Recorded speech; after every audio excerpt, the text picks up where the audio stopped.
Hola, bon dia.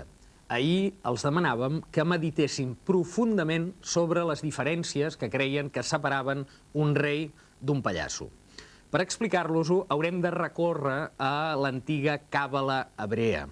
Els cabalistes basen tots els mètodes d'anàlisi dels textos en la combinatòria d'elements, és a dir, en la combinatòria de lletres, partint de la base que en hebreu totes les lletres de l'alfabet tenen un valor numèric i alhora moltes d'elles, el seu nom també es refereix a una altra cosa, és a dir, també té un sentit independent.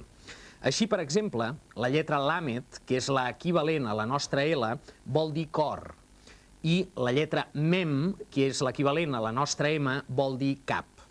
Dit això, ja estem en condicions d'explicar-los en què es diferencien un rei d'un pallasso. En hebreu, pallasso es diu lemech i rei melech.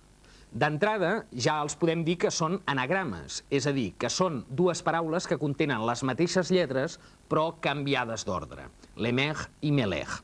Però, a més, la inicial del pallasso és la lletra lamed, la L de lemech, que vol dir cor, com els dèiem, i la inicial del rei és la mem, la M de Melech, de la qual cosa els cabalistes dedueixen que un pallasso i un rei són dues persones exactament iguals que només es diferencien perquè el pallasso, Lemech, posa el cor per davant del cap, la L per davant de la M, i el rei, Melech, posa el cap per davant del cor, la M per davant de la L. El que és evident és que un dels reis del cinema contemporani és el director Stanley Kubrick. A la seva famosa pel·lícula 2001, Odissea en l'espai, aquella en la que hi havia micos i naus espacials, que molts de vostès recordaran, potser per la seva música, un dels protagonistes era un gran ordinador que es deia HAL.